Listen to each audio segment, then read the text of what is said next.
I mean, how are the talks going?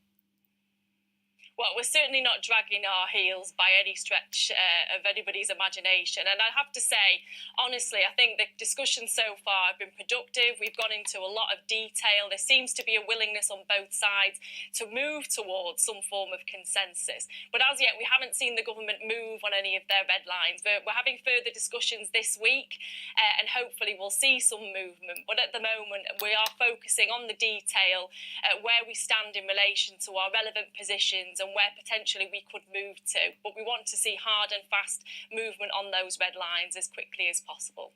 I mean, you're saying that the government isn't moving on its red lines. So what are Labour's red lines and where are you prepared to compromise? So really, really specifically, if you could be as crystal clear as you could, is a second referendum a red line for Labour in these talks?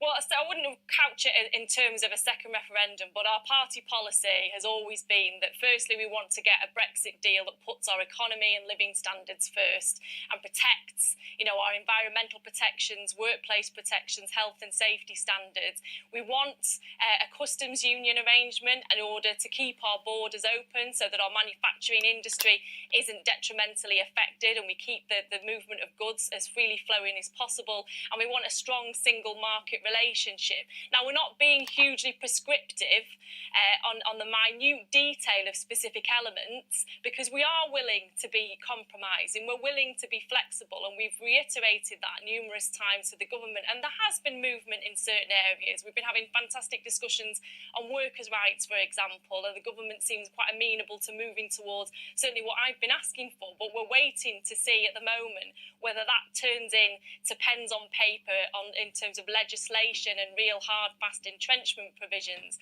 But we have been having productive discussions, and I'm hopeful that over the coming weeks that we will see some movement, and certainly that's the intention that I'm going into the discussions with, and indeed the Labour colleagues that are sitting with me. So listening to your answer there, if you got what you wanted on a customs union and a close relationship with the single market, would Labour be prepared to sign off that deal if it wasn't put back to the public again? Well, what we've said in terms of the policy that was set out at our conference last year was that to avoid damaging Tory Brexit from last year, haven't they? We're talking about the cross-party talks that are happening now. Well, in order to be happy with a deal, it would have to satisfy what the Labour Party has been trying to achieve in terms of that close economic relationship, that close collaboration with Europe, that no undermining of environment, climate change, health and safety standards, workers' rights, etc., etc.